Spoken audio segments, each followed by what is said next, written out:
Welcome in, everyone, to the Talkin Kentucky post-game show of what is a happy ending to a disappointing season as Kentucky upsets Louisville yet again for the fifth straight year, 38-31, winning the fifth straight Governor's Cup. And it was a win that sort of, in my opinion, makes up for a lot of the things that went wrong this season. I mean, you go on the road. You go into Louisville, they're 10-1. They have aspirations to even get into the playoffs still in some respects. They have a chance to go to a BCS bowl. Yeah, they definitely could have got a New Year's Six bowl for sure. They could have at the least gotten into the New Year's Six bowl, and maybe if a couple of things go the right way, sneak into the playoff. They really their only loss was to Pitt, and they really shouldn't have even lost that game. And so they really should be undefeated going into this game. And you go into Louisville on their senior day with the best chance they have to upset you in recent memory, and you still beat them. And it's no surprise to us Kentucky fans because, year in and year out, we just find a way to beat Louisville. And they're just Louisville. They're going to lose, right, Brad? In my opinion, guys, that's the best win against Louisville since we beat Lamar Jackson. No doubt. And Brad, I was there. I was in the University of Kentucky Wildcat Marching Band when we beat Lamar when Lamar fumbled. It was my sophomore year at UK. That was a heck of a game to go to, and when we were going into the stadium, when the band was marching into the stadium, and I always think it's low to boo the band or to make fun of the band, because Right. what are you gonna do? It's the band, and right. so and Louisville always does. We went on the field with Louisville's band at halftime to play my old Kentucky home, and they still boo us. It's like, what are you doing, booing the band playing my old Kentucky home? But anyway, that's beside the point. We're walking in. And they're all saying, "Don't worry, basketball season's almost here," and all this stuff. I remember one guy said to me that exact thing in the stands because they set the visiting band right in the middle of a bunch of Louisville fans. Really, you're not secluded at all. And somebody said, "Don't worry, basketball season's almost here." And then when Austin McGinnis hit that field goal to put us up to clinch the game. We leaned over to him and said, "Don't worry, basketball season's almost here." So that kind of thing. But man, that was great. Now we can really dig them and say, "Oh, don't worry, basketball season's here." I know, right? Oh man, and that's a whole another thing. But no, it means a lot, right? I mean, it's what a win, Brad. I didn't necessarily see it coming. Even though it's Louisville. To me, this is the best win since Lamar Jackson. 2 years ago, what Will Levis did to them, jumping over top of them and everything, that was a pretty good win too. But I would put this one above that one, even with Will Levis's coming in the end zone, double L's down. You remember that a couple of years ago? Oh my gosh. There's so many good moments. There's so many good. There's the year Lynn Bowden was our quarterback, right? We put a wide receiver at quarterback. He runs for like 600 yards on Louisville, throws L's down, says L's down forever, which became sort of a thing. 4 rushing touchdowns in that game 2 years ago. You remember him coming in the end zone with the double L's down? He leaped over that guy.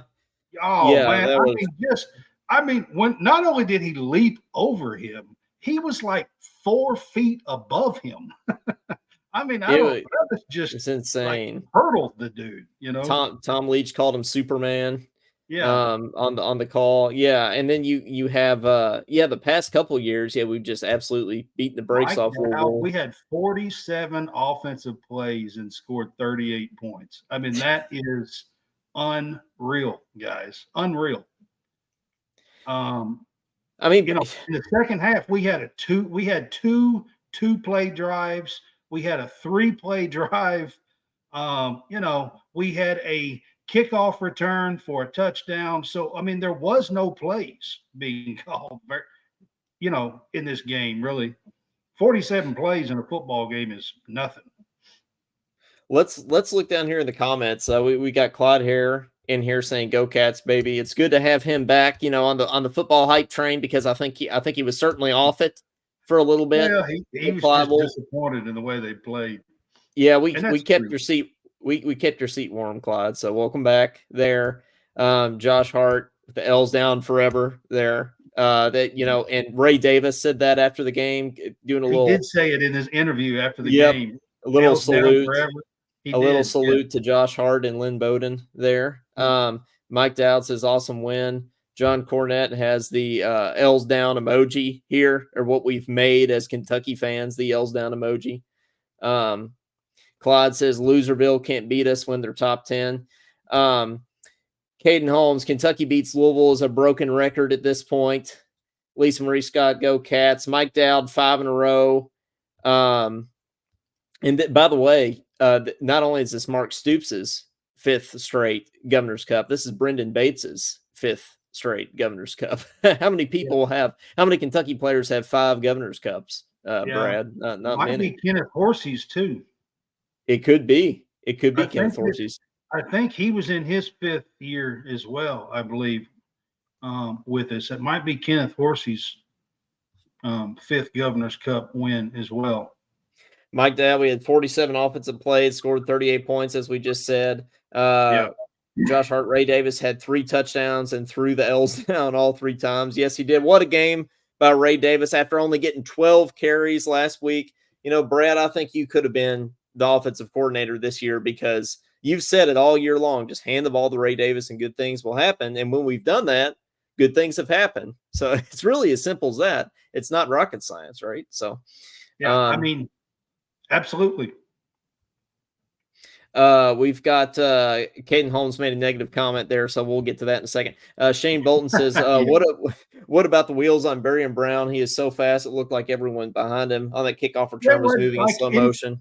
In that play, just talking about that play alone, I mean, it's like he was lightning and the rest of everybody else on the field was slow motion. I mean, he just run off and left him. Mike Dowd says Chance Poore has 5, I believe. That's true. He probably does too. I feel like he's been on the team since the 70s. Clyde Hare, JJ Weaver had a great game, and I was so happy about that. He has had JJ Weaver.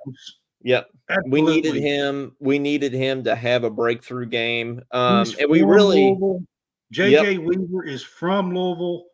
He's in his last year. For him to be able to come in, get a sack, get 2 fumble recoveries in the 4th quarter, to help secure this game was huge for JJ Weaver. And we've really needed JJ Weaver to have a big year, honestly. And he hasn't had the year that we really needed him to, or hoped that he would have. But today, against his hometown team, he really made a difference. He got that fumble recovery.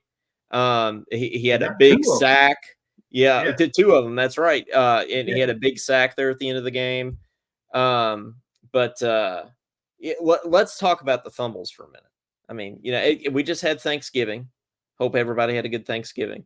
You can't let the Louisville quarterbacks carry the turkey to the table, because they might drop it, right?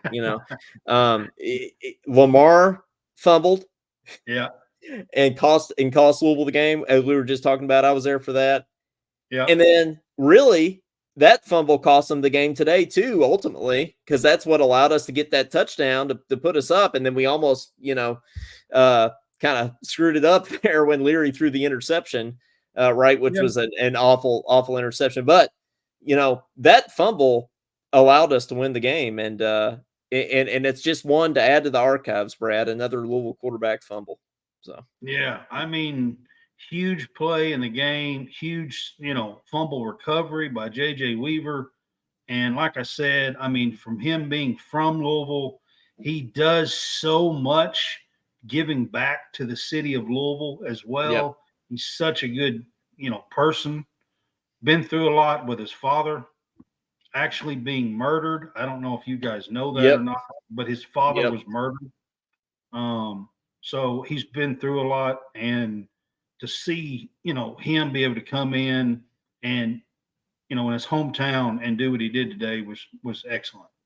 It was. And now we'll get to Caden Holmes's comment here, which he also says, what you all call negative, I call realistic. But he says, I don't mind bashing Louisville, but what's up with our guys talking trash and trying to get in fights every game? We're 7-5. I feel like we aren't good enough to be doing all that. Well, it's different when you're playing Louisville because it's Louisville, and that's just what it is. Yeah, it's a rivalry. I mean, but to be fair, we've done that all year. But they were talking about it, on the radio post game, because I was driving in and I was listening on the radio. And I mean, they were talking about the radio post game. People was even talking about how you could just feel the negative, bad blood in the atmosphere today. Yeah. That, that bickering back and forth with fans, with, on the field, to the players, and he's, they were talking about it. And that's part of a rivalry, Caden, I think. I mean, especially an in-state rivalry like we are. I feel like we also have that with Tennessee in football. Shane says Deion Walker should be first or second team All-American. He is a beast. Yeah, that dude, what impresses me the most about Deion Walker is that, he's 6'6", 300-something pounds, and he's still able to move like 350, and he's still able to move like he's a DB or something. It's humongous. It's insane. Did you see, you talking about, so it was a couple of, maybe 1 or 2 games ago, did you see him walk out? So they snapped a picture pregame. You know how they have 4 players come out for the coin toss? Yeah. Devin Leary was standing beside Deion Walker, and they snapped a picture from behind. Yeah. And I mean, he makes Devin Leary look like a kid. He reminds me of that dude on Georgia a couple years ago. That was just a beat, number 99 on Georgia. That was just an absolute beast. Made everybody else look tiny. He's huge. He's a massive human being. And to move like he does is really legit. I mean, he's legit. We're going to try to take some calls here in a minute, because I really just want this to be a celebration. It's been a frustrating year. Because, you look back and you see what we did today, having 47 plays and putting up 38 points. I mean, the easy thing to do is say, why didn't we beat Missouri? Why didn't we beat Tennessee? Why didn't we beat South Carolina last week? I was shocked we only went in there up, put up 14 points, right? South Carolina, definitely. If you want to take a quick look back, I mean, let's be realistic, okay? Caden was talking about being realistic. Yeah. Here's a realistic take. He's a realist. All right. Yeah. We now have played 4 top 10 teams. Yep. We played Georgia. We played Alabama. And you weren't going to win those. We played Missouri, and we've played Louisville. That's 4 top 10 teams, and I'm not even counting Tennessee. Right. Yeah. That's not even counting Tennessee. Yep. Who is still a top 25 team. When you look at it from that perspective, it's like, you can be a little bit more sympathetic. I think Missouri is a lot better than we thought they were going to be, too. I mean, I'm just trying to give Kentucky fans a little bit of perspective. Kentucky's schedule coming into this game compared to Louisville's schedule. I mean, I want to give you guys a little snidbit here of Louisville's schedule. There's 131 teams in Division I football. Louisville's schedule before we played today was ranked 115th. It's because it's the ACC. Can you imagine a SEC school having a schedule ranked that's 115th in the country? I know. Well, and we could sit here in a power conference and go through the entire conference because they were done playing conference games before today. They went through the entire conference and have the 115th ranked schedule in the country. That is plumb sad. We could sit here, and bash Louisville all day, but I may as well just read some stuff from the horse's mouth. Vince Marrow just tweeted, all you media guys, which we didn't say this, to be fair. I think this was mainly KSR that said this. They said, all you media guys, hello, we lost the locker room, laughed my ass off. We own this state no matter what. Go Big Blue. So and he's been quiet. So it's good to see him. Who you said it was? That was Vince Marrow. Vince Marrow. Okay, yeah. The big dog. The big dog. Nick Rouse just tweeted, this is the highest ranked win of the Mark Stoops era. And it's speaking of Barry and Brown, we were talking about him.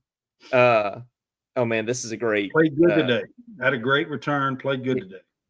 Yeah, no, he did. This is a great picture of the guys in the locker room with the Governor's Cup. We'll have to post that later.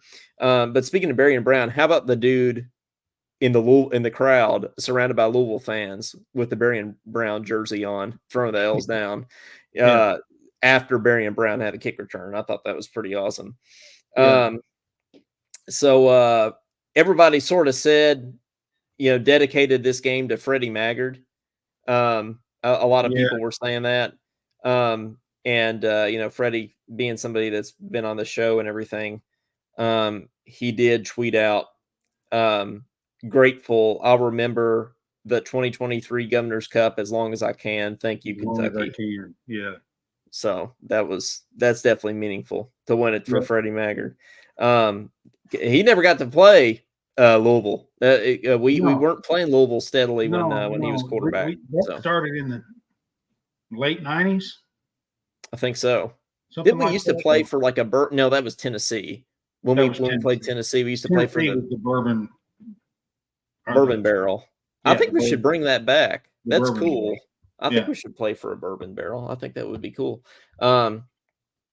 Lauren Hayes says, realistically, Kentucky had a shot at those games, but our schedule far outweighs theirs. ACC doesn't even compare to the SEC, but we won, and I'm super excited about that. And that's why, guys, if you watch my show, College SportsCast, all season long, I have been saying that Louisville is far outrated ranked right now, that they should not be where they are, that their schedule was weak as crap all season long. And, I've been saying that the ACC is basically trash. And I've been saying this stuff on my show. If you watch my show, I've been saying this stuff all year long. I said before this season started, before Brom coached his first game in Louisville, I said that Louisville has a chance to make the ACC championship game. I looked at their schedule, and I told people that I'm in a group with College SportsCast. They're all ACC people, or most of them are. And I told them, I said, you watch, Louisville is going to make the ACC championship game. And they laughed at me. And I told them, I said, their schedule is weak as hell. The ACC is terrible. And sure enough, it happened. Here's a video of Stoops in the locker room. I don't know what. Oh, it's a video of Mark Stoops breaking a stool in the locker room. I have not seen this yet. Matt Jones just tweeted this out. I'll try to hear this. I'll have to post that too. You can imagine what this looks like. I'm gonna commentate it here. Mark Stoops has picked up a stool and bashed it up against the lockers and broke it. So yeah, that's Stoops. Stoops is excited. Yeah, he's Stoops doesn't get like that often. He doesn't get that animated often. So that's good to see too. So we have to talk about this too. So I knew this was going to come up at some point. Mike Dowd brings up thoughts on Stoops. Speaking of Stoops, thoughts on Stoops to Texas A&M. So that all those rumors were going on before the game, and they're still going on. And I mean, here's my take on it really quick. It seems like it's a real thing. Like it seems like it's a real possibility because of the sources I'm seeing that are talking about it. Pete Um, Thamel, normally, yeah. normally things like that are just sort of rumors that float around Twitter, but I've seen like legit people talking about it. They talked about it on game day. But my take on it is I would be I think he would be really stupid to go to Texas A&M because any school that's willing to buy out somebody for $76 million for having a winning season, that's a red flag to me. I don't think you should go to that school. And Stoops has got it made at Kentucky. Stoops could go 7-5, 8-4 here and keep his job forever. But if you go Let 9-3 me at give you Texas a little A&M, tidbit on a rumor that I'm hearing coming out of Texas A&M, and I don't know if this will happen. Okay, but coming out of Texas A&M, I am legit hearing that Texas A&M is prepared to offer Kirby Smart anywhere from 20 to 30 million a year to leave Georgia and to come to Texas A&M.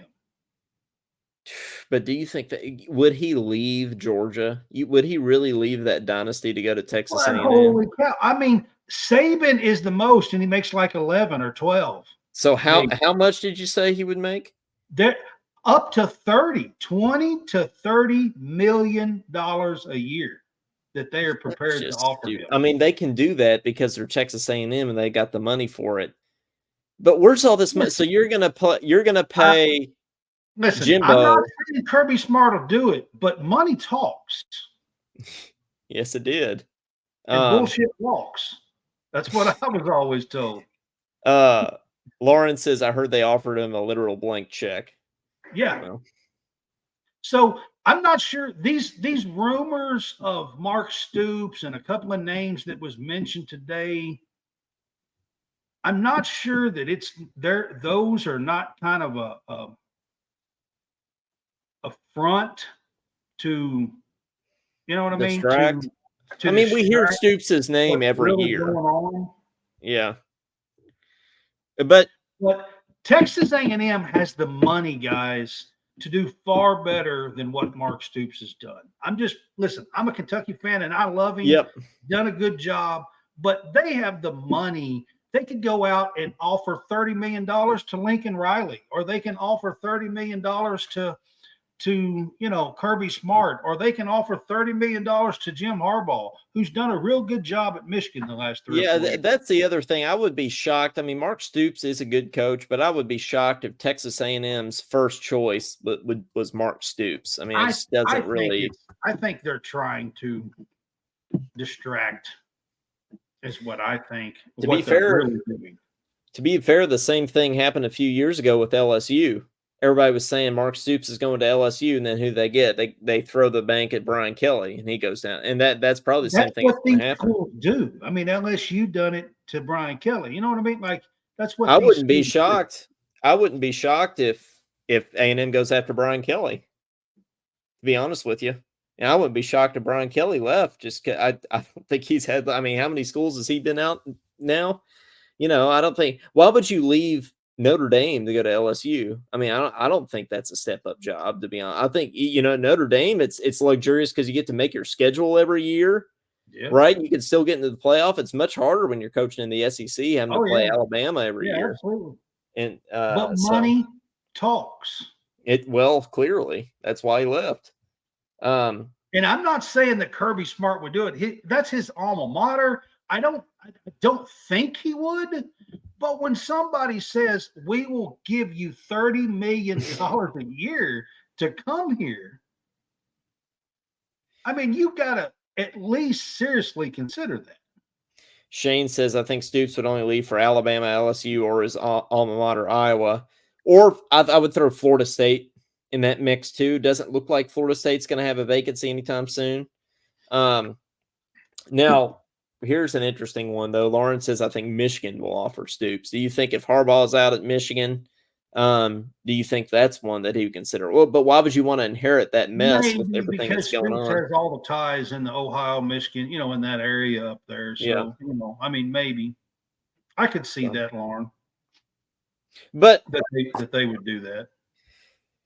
for Michigan State today, just had an opening and they didn't do it. right, Michigan right. State just hired Oregon State's coach today. It was announced today. Oh, is that right? I hadn't seen that yet. Jonathan Actually. Smith, I think is his name. He's the coach at Oregon State. They just hired him today. So we'll take a few calls here. But for today, Mark Stoops is still the coach at Kentucky, and we just beat Louisville, and we're 7-5. And we'll talk about too what bowl we might go to here. So tell us your thoughts on the Stoops A&M rumors. Give us your thoughts on beating Louisville for the 10,000th time in a row. And give us your thoughts on bowls. Whatever. JJ Weaver's sixth finger, whatever you want to say. And we're already getting a call before I can even get the phone number up on the screen. I think this is Claude. And indeed it is. Claude's somebody that I have his number saved just because he calls so much. So what's up, Claude? I was waiting for the phone lines to open up. I was waiting. I was like, is he ever gonna come around? But nah, I'm just kidding. But man, what a day, man. What a win by the Cats. Yeah, I know. I said I wasn't gonna fool around and watch this game, but y'all know me. Y'all take me way too serious. That's how I am. Y'all know how I am. I say one thing, then I do the other. That's just the way I've always been. Oh, we know. That's why we said that. Yeah. Yeah. You can't take me too serious. So I knew going into the game that we would have a chance because it's Louisville, but I'm still kind of shocked that we won. So it's still kind of I'm still getting used to it, But it was a great comeback. We were down 10 twice. So did you see all the game, Claude? Yes, I watched the whole game. I was there for like even after the first half. When it was 7-10, I'm like, this is a lot closer than it really should be. But we're in this game. Yep. And we got a whole nother half. And then, I feel like Afterbury had that 100-yard return. We was down that was huge. 17-14. I'm thinking in my mind, we're going to win this game. We're going to win it. Yep. And then not only that, wait, who? No, because Louisville scored and they were up 24-14. Yep. And then we scored again. But the game changer was probably that fumble that I can't remember. That's right. What was the score for the second fumble that we had? What was that score? It was tied. It was 24-24 when that happened. Okay. So yeah, and that was what, the third quarter? No, I think that was the fourth quarter. Then we went up 31-24, and then Leary threw the interception, right? Yeah. And then they tied it up, and then we went down and scored again with the Ray Davis third touchdown, and that's what sealed the game. Yeah, so with a minute to go. Why don't you just take the sack? Why even throw that? You just take the sack and you punt it and you move on. You don't, because right after they got that interception, they scored, and I'm like, okay, this is a very important drive. We have to win this. We're going to win this. And, man, I'll tell you what a heck of a fourth quarter. That is the best fourth quarter I have seen Kentucky football play in a few years. And I was not expecting that going into the game today, but it was certainly a pleasant surprise. But sweet baby Ray. Does this take away from or take away some of the pain from earlier in the season for you? Yes, because this is the biggest win, in my opinion, and this is the biggest win, like Dick Rouch said, this is the biggest win in the Stoops era against a top 10 team. You know what? Yeah, we should have had a better season, but nothing is better than being a Louisville team when they're top 10 on their high horse, coming and thinking, we're just going to beat little old Kentucky. No, Louisville, we're your daddy. Remember that. And the Governor's Cup is ours, and that's ours, and that's been ours. And Louisville, you don't run nothing in the state. You might have a bigger city. You might have, Jack Harlow, but you ain't better than Kentucky football no matter what your ranking is. Did you see Jack Harlow flipping off the Kentucky fans? Y'all see that? That's not going to age well. He's going to be a meme now because of that. So I've already he's seen already it. all over Twitter. I've Yeah, already seen it. I didn't even see it live, but yeah. Are you guys going to do a show before the Miami game or after the Miami game? We'll probably. I know you don't know. We'll probably do a post game for the Miami game.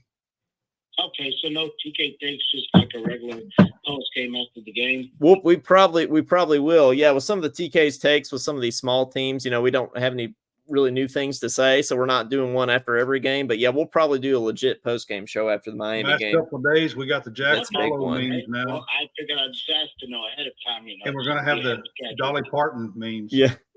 Oh, the Dolly Parton memes too. Yeah. Oh, the Dolly Parton memes. Yeah, those are. It's crazy. How old is Dolly Parton? She's 70. She's 77. I think my 77. I think my favorite one was I saw one that said when Dolly Parton first came out, I thought it was the Dallas Cowboys honoring a cheerleader from their last Super Bowl. I thought that was a good one. Well, Claude, man, thanks for calling in. We're 26 and out here dying, and she's 77. Like she's 27, but whatever. But yeah, man, great win by the Cats. Governor Cup is ours for the 5th year in a row, and boy, it feels good to add to that trophy case. And I can't wait for the ball game. I'm really excited to see where they put us.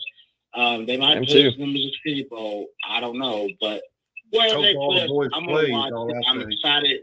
This win's got me back in, and I needed something like this just to get back in to be dialing again, and I'm glad I didn't really give up on her. My posters said otherwise, but I stuck to them, and you can't say I didn't. That's right, Clyde. Well, thanks for calling in, man. Right. Absolutely, go Cats. Go Cats. Another reason this was a big win is going into the postseason and going into the off season to keep the fan base, or at least make the fan base feel a little bit better, because it could have gotten really ugly. Yeah. Because signing period's only the early signing period's like 3 weeks away. And we've been owning Louisville in recruiting. Like we've been able to just walk into Louisville and just get whoever we want. Like players that grew up like basically on Louisville's campus, we just go take them. If Louisville won this game today in Brom's first year, Jeff Brom is a good coach. Well, that's what I'm saying. If Brom would have won this, coach. He's also a pretty good recruiter. I don't think he's a top-notch recruiter, but he can develop guys too. I mean, at Purdue, he had a walk-on quarterback that he developed into a pretty good quarterback. Yeah. I mean, he's a good coach. So getting him at home in the first year, and then next year we get them at our place, and then if we can knock him off in year 1 and year 2, it'll set a stage and a precedent. You know what, Brom, as good as you are, you still can't beat Kentucky. Yeah, and that's the thing. Louisville, even in your best year, one of the best teams you've ever had, you still can't beat one of the worst teams that we've had. Same thing happened when they had Lamar Jackson. That's the reason why I brought that win up. Yep. Yep. So, but that's what I'm saying about it. This could have been a huge recruiting swing in Louisville's favor if Brom beats us in his first year, and then having a mass exodus at Kentucky, like Shane says here. This win was huge for recruiting. If we lost this game, I expected a mass exodus in the offseason. But that didn't happen. So between last night with Kentucky basketball scoring the most points it ever has in the Calipari era, and today knocking off Louisville, it was a good weekend. It was a much needed good weekend for a Kentucky fan. I mean, last night, I'll be honest with you, last night's game was just a joy and fun to watch. I think we're getting another call here, probably from Josh. Well, we reminded me of Patino's Bombinos, and I don't know if you Kentucky fans. Patino's Bombinos, yep. Patino's Bombinos. They remind me of. I think we were getting a call from Josh, but he hung up. It looks like so. Josh, call back. if you so desire here, and I'll take your call. Just so you guys know, the talent we have is way more. But that 89-90 team, Patino's first year, man, they just had fun. They spread the floor, threw it up from anywhere, and they had the nickname. We couldn't go to the tournament. We were 14-14 with a bunch of Kentucky boys, and their nickname was Patino's Bombino. Bombinos. That's right.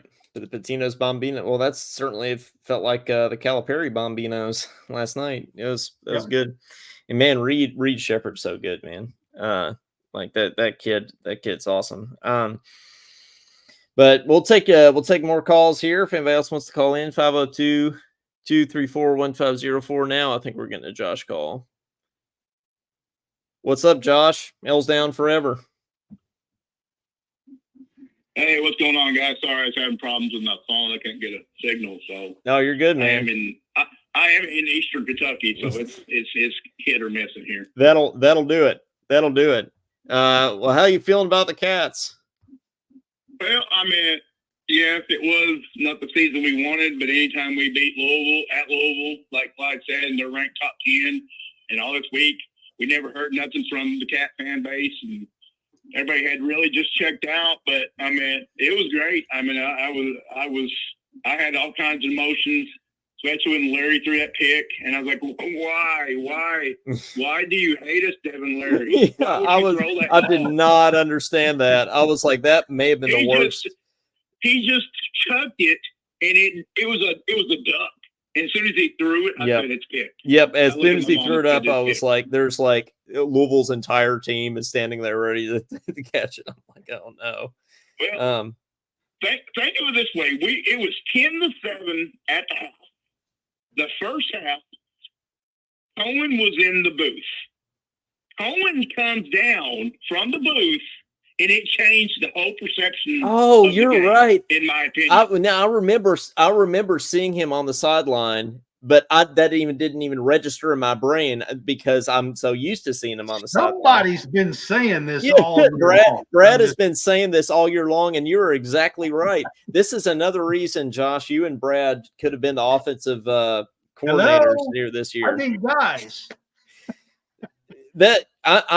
You got to think at this point that really has something to do with it, right? He goes up in the booth, for the game. Takes it away. Needs that feel for the game. Yep. Why do you think he came down? Why do you think he decided to come down finally? Beats me.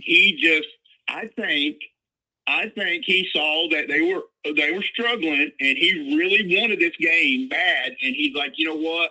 I'm good enough to come down. It's a nice warm day here in the Commonwealth. It's not too cold. It's just perfect football weather. He's like, I'm going to go down and be with my guys. I'm going to go down and be with my dudes.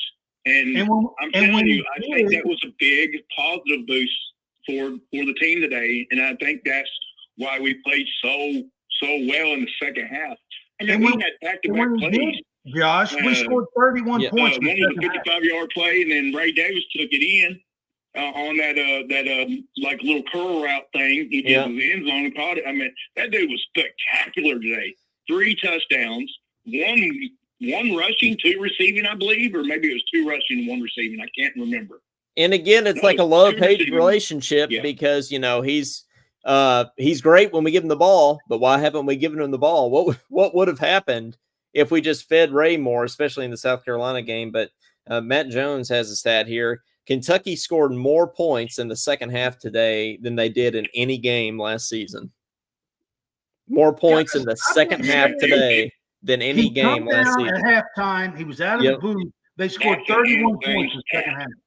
Yeah.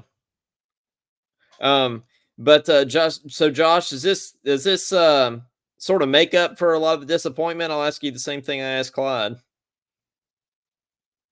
It's a step in the right direction. It does, because there's nothing better than beating Louisville. Yeah. But the South Carolina loss is still, it should have never happened.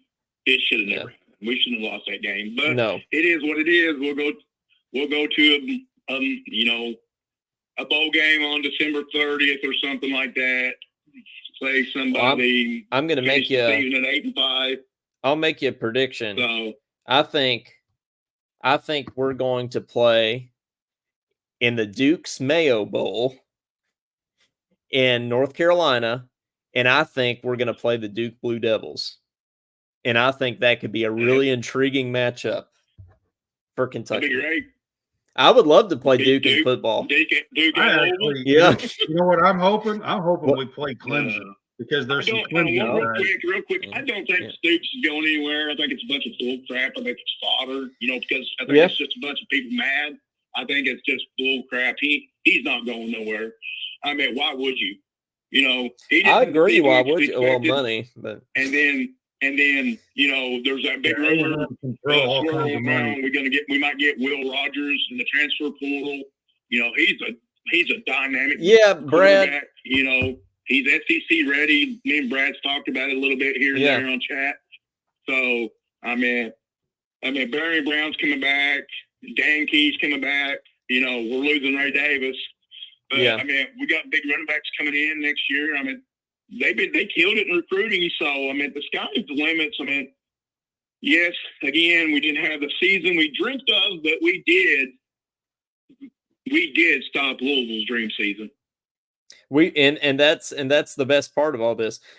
Corey Price says Ray Davis has now set a new UK football single season record for most touchdowns scored with 20. Yep, with 20. So that's awesome. Kentucky broke Benny Snell's record actually today. Yes, he did. Kentucky scored their most points in the second half of a road game since September 28th, 2002 at Florida when they scored 34 in the second half. But Josh, got anything else before we let you go? No, I'm just excited. I'm really excited about our basketball team. They played exceptionally well against Marshall last night. I thought they did too. That was the biggest point. I think the biggest point production under Calipari by a Calipari team ever, maybe. It is. I mean, we won back-to-back games. Both teams won. Our basketball cats won yesterday. Football cats won today. Volleyball girls won the SEC championship. So that's right, they did. We get a little down, and then they bring us back up. So I guess that's part of being a big blue nation Kentucky fan. You got to keep your heart. Josh, we just want to talk about the women's basketball team. I'm just very, very, very happy that we beat Louisville today. We'll sweep that one up. Amen, man. Well, thanks for calling in. Yep. You guys have a great night. Go Cats. Go Cats. Go Cats, Brad man. said we won't talk about the women's basketball team. Yeah, we're going to sweep that one under the rug. Yeah, this well, week. Nobody look at that. Yeah, nobody look over there. Hey, we can talk a little basketball if we want. Mike Dowd says, will Bradshaw will be back for the Miami game? Listen, I'm going to be honest with you. I don't know, man. I think he should be. I don't know if he will be. He should be. But. And I'm not saying that the kid is going to play 25 minutes, okay? Yeah. But he is building. He's excited. He's tweeting about it. He's showing up for practice. He's 2.5 hours before the game. He's at shoot-arounds. I mean, the kid wants to play. You can see it. And he was cleared. And I realized that he has to, build back his stamina and be game ready and all that kind of stuff. But give the kid 10, 12 minutes, 5-6 minutes a half. And let's just see what he can do. I'm not saying he's ready to go in there and play 18, 25, minutes or anything like that. But give the kid 5 or 6 minutes a half. Stoops said in his post-game presser, he said the SEC will prepare you for anybody. We'll leave it at that. I mean, guys, the SEC, that's why I said we have played 4 top 10 teams right now this year. Name another school in the country that has done that. Yep. Drew Franklin, who hates Louisville more than any of us, tweeted, "Hi, my name's Drew Franklin, and I'm addicted to Louisville fumbles." That's nice. I love the way, Drew says it better than any of us. What's this thing about oxygen? He said here. He said, just if you need Louisville memes, just go to Drew's page. Said I need a go big blue through my TV speakers like I need oxygen. Yep. I agree. But anybody else that wants to call in, 502-234-1504. Your thoughts on the game, bowl game. So what are you feeling on the bowl games, Brad? Do you think are you hearing the Mayo Bowl? Before this game, when we were at 6 wins, I had heard there was a pretty good chance that we would be in that Duke Mayo Bowl. Yep. That's what I was hearing before this win. I got a feeling that this might up us just a little bit. Maybe we go Gator to the Liberty Bowl, huh? Gator Bowl or Liberty Bowl? I'm thinking Liberty, maybe. Is Liberty a step up from Mayo? I mean, it sounds like it is. I like the Liberty. Mayo is actually one of the last SEC assignments Bowls for the bowl games. Yeah. I mean, if I had to choose between Liberty and mayonnaise, I'd probably take Liberty all day. To the Music City Bowl. So you guys, because we were there last year, they won't put us there back to back. We won't go. So that rules that one out.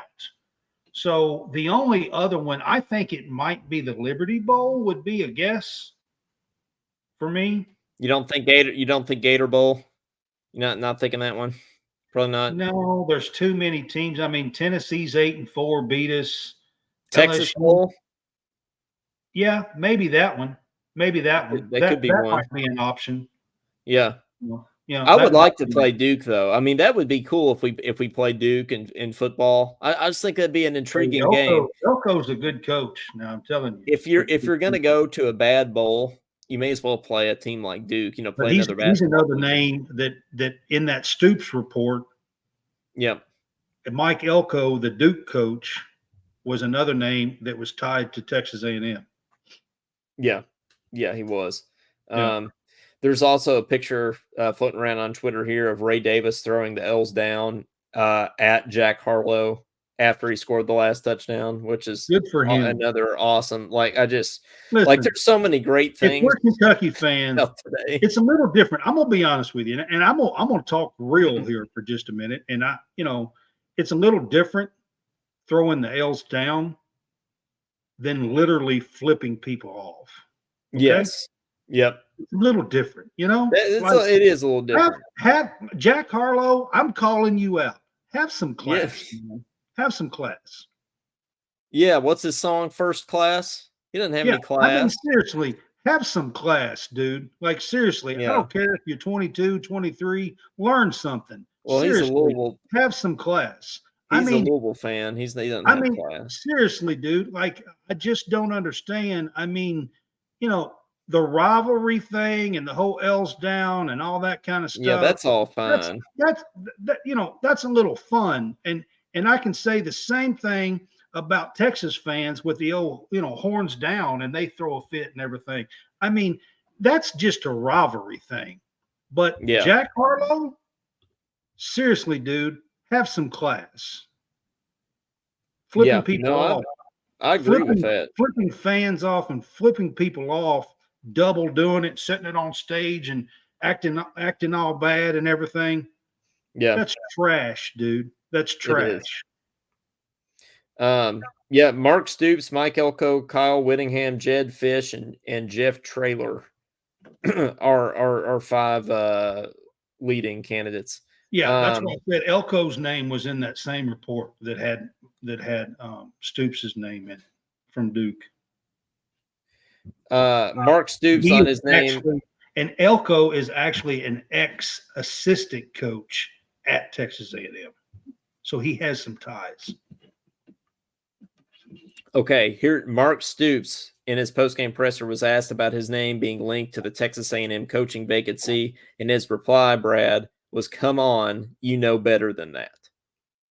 Stoops has been dedicated to Kentucky since he's been here. And he also said, this is a big win for our program and state. I'm keeping the focus and concentration on our team. So, I mean, who knows? Do you read that as he's staying, or do you still think there's a chance he'd duck out? Listen, unless the 4 wins or 4 losses in a row this time, or 4 out of 5 that we just had, unless that just really devastated him. He has always been dedicated to Kentucky. He has wanted to build this. He's wanted to leave a legacy and not just jump from school to school like some of these dudes do in the game of football now and basketball. I think Stoops wants to build a legacy. He wants to do something similar to his brother did, that his father did. Yeah. And he wants to leave a legacy. Yep.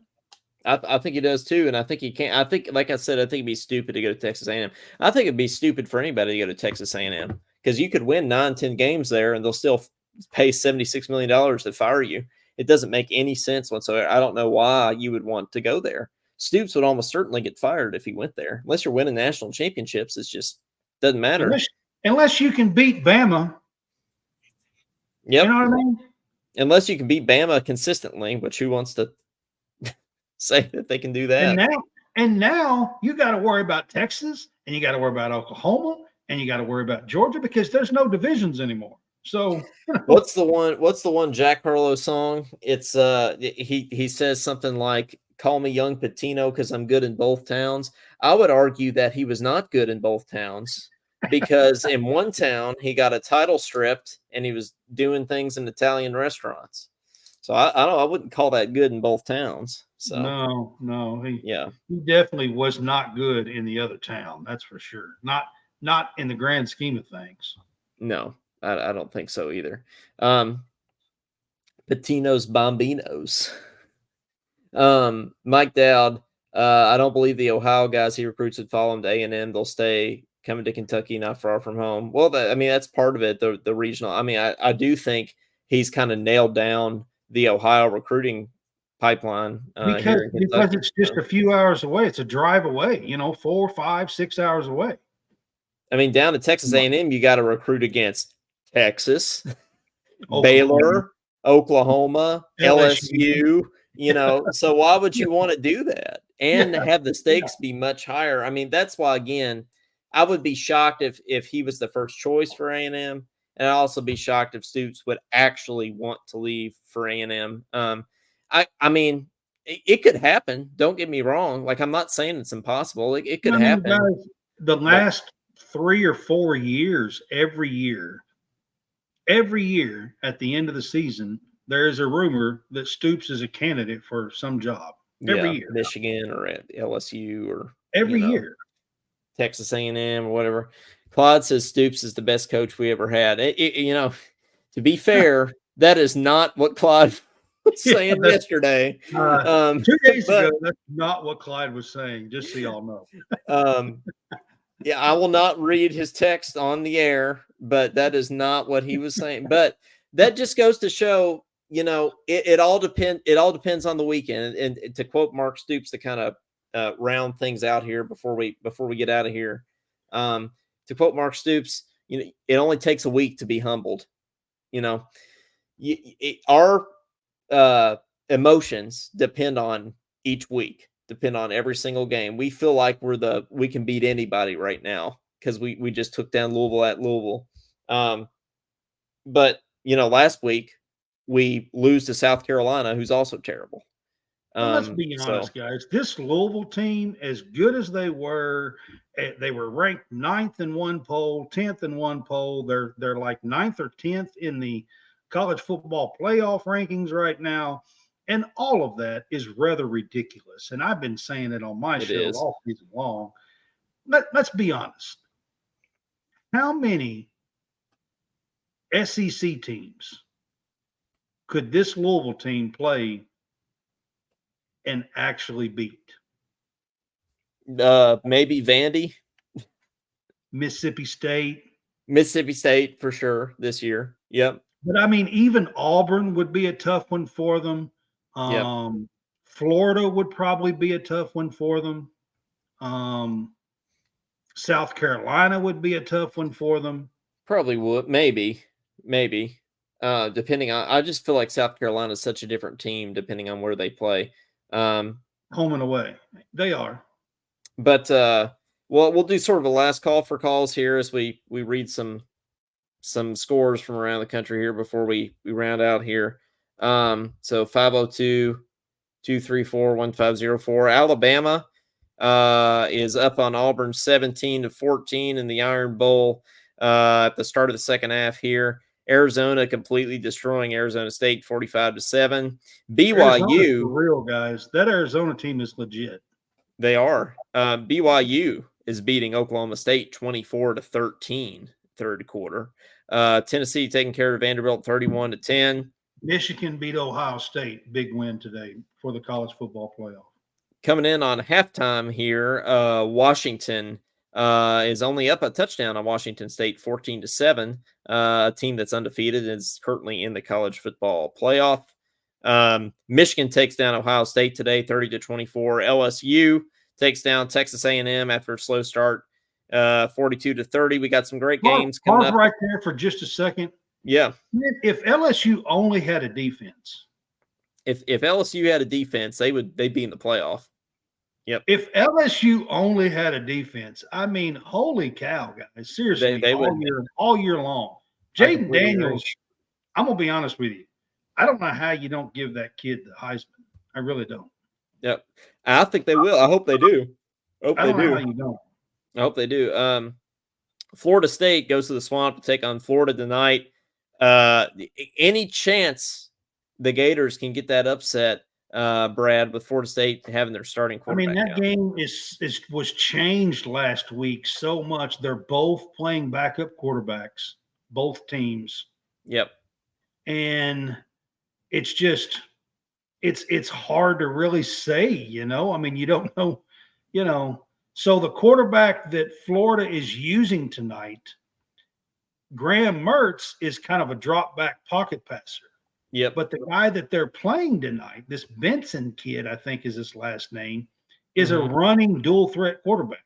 He's not and he's never played before. So look for LSU or for Florida to run the ball heavily with their backs and their quarterback tonight and see if they can do some damage that way against Florida State.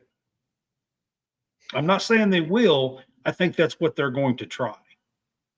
No, I think so. I think so too. Let's see. To round this out, speaking to Drew Franklin, I remember last year because Vegas always has Louisville beating us for some reason, even when they're way worse than us. So even like last year, Drew Franklin was all about it because he, of course, bet Kentucky to cover because why wouldn't you? And let's see if I can get this pulled up here. 7.5 point underdogs today. Yeah, which makes sense. But even last year, I think we were a 3-point underdog, and we ended up winning by 30 something. And Drew just does not understand. I saved this little clip of Drew on my phone, because he doesn't understand why Vegas always has us as an underdog to them. So, who better than Drew Franklin to talk about Louisville? God, this is just so much fun. For a second this week, I thought maybe I was stupid. Because last year, we get the spread comes out. Kentucky's a dog last year at Louisville, 3-point dog. And we're all like, what in the hell's Vegas thinking? We all hammer it. 3 points today. I thought that was outrageous when it came out. I hammered it, and then I'm watching shows. Even our own Freddie this morning was talking about Louisville's going to do this, Louisville do that.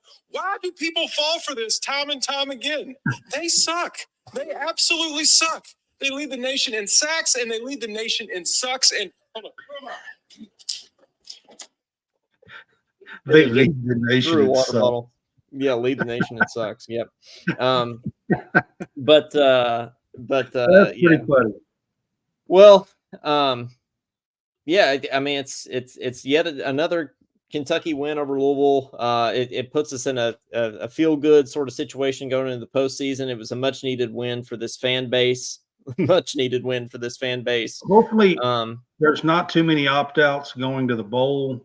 Hopefully not. That's something that we all, need to look at, and hopefully Stoops most time has kept his players from doing the opt-out. Last year there was a few because of injury. Leary already said he's going to play in the bowl game, so that's good. Right. Ray Davis, I think, is going to play. I think so. Hopefully, we won't see too many opt-outs, and we can go into a bowl game strong and get our 8th win of the season, at least in the season 8-5. That would be, you know what I mean? Like that. I mean, I'm not saying that is the season that I wanted. To be honest with you, I picked us 8-4. I had us winning like the South Carolina game or the Missouri game at home. One of those two. I had us at least winning one of those two. And, if we would have won a bowl and won one of those, we could have 9 wins. And I kind of thought that would be the max this year. But 8-5, considering we played 4 top 10 teams and a top 25 team, that we've lost, well, we won one of those. We lost 4 of those. In all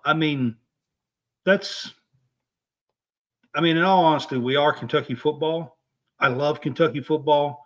Just so you guys know, and I don't know Coleman, if I ever even told you this, my brother-in-law played for Kentucky. You have not told me that. I did not know this. It's a good time to bring it up on our last post-game show, though. It's a good time to bring it up. I've been going and been tied to Kentucky program for a long time. I do have a tie to Kentucky football program. My brother-in-law is an ex-Kentucky football player. He actually played on the team with Tim Couch. There you go. That's a good team to play on. He went to the Outback Bowl with Couch, and he actually was the leading tackler. He was a safety. His name is Jeff Zerker. You guys can look him up. True story. He transferred in. He only played at Kentucky 2 years, his junior and senior year. But both years was the 2 years that Couch was basically running the program. Tim Couch was there, Craig East, all that bunch. And even before that, had a few ties here and there, but I've been tied to the Kentucky football program. I am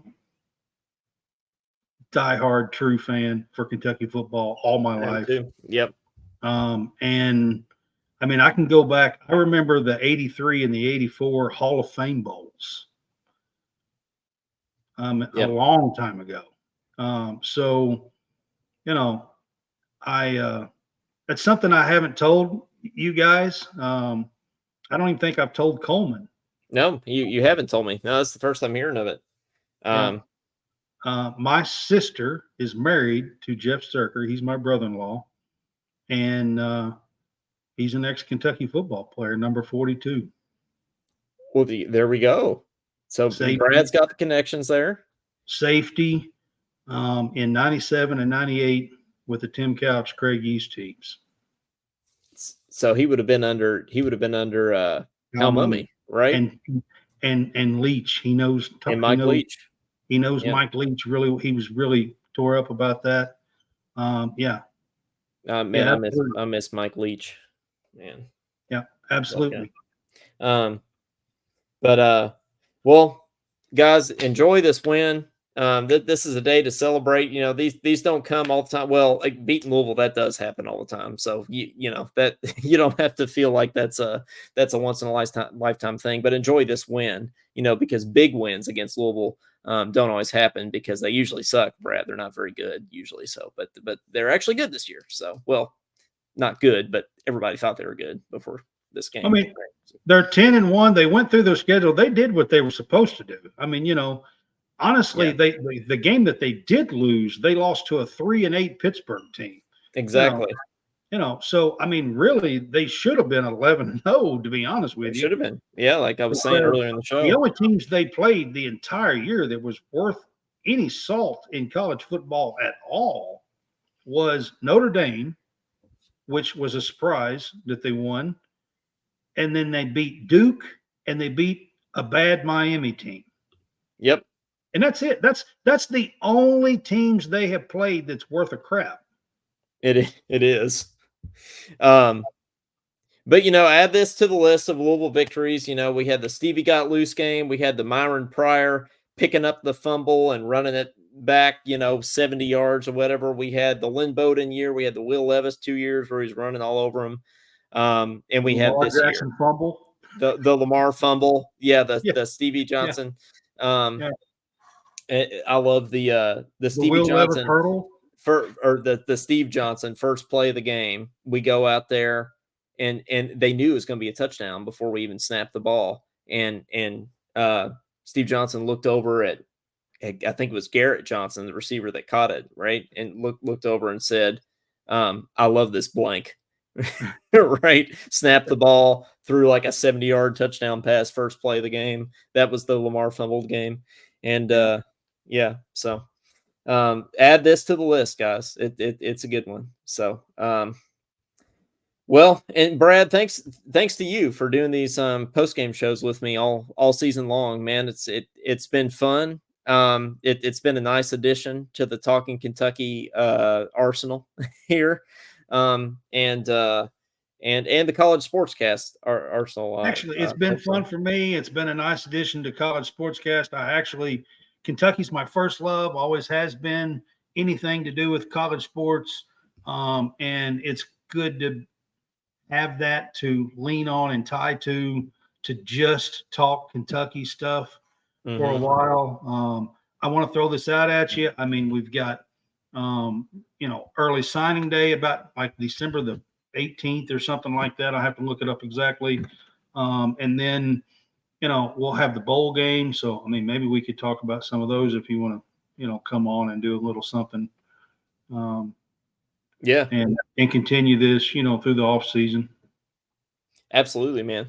That'd be awesome. And I'll join you for a basketball talk as well, because I can do that. We'll do some basketball ones too. No, for sure. I can do that as well. It's not just Kentucky football. I'm actually a Kentucky basketball fan first and foremost. Well, there you go. And Caden's only a basketball fan, so. Well, I'm first. My first love was Kentucky basketball, but yeah,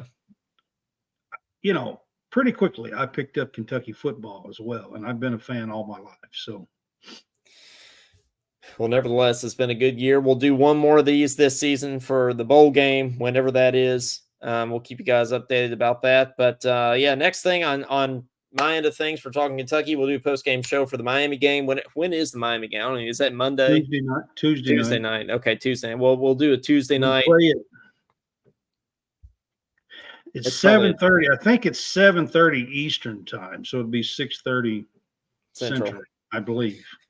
Well, we'll do one for that. And you guys go follow College Sportscast too on all the things, and follow us on Spotify, Apple Podcasts, all the things. And then we'll be back with regular Talking Kentucky episodes next Thursday night. We were off this week for Thanksgiving. Like I said, hope everybody had a good Thanksgiving. Don't let the Louisville quarterbacks carry the turkey to the table. So it's been a good one. Well, for Coleman Scott and for Brad Harvey and for Kentucky football getting another win over the Louisville Cardinals, and for fishing the regular season 7-5, this has been, yes, L's down. We've got to throw the L's down. Yeah, new cover photo. Yeah, it's got to be. That's right. Yes, we got to get that. So for Coleman Scott, for Brad Harvey, this has been the Talking Kentucky postgame show, and we'll see you all next time. Go Cats. L's down forever.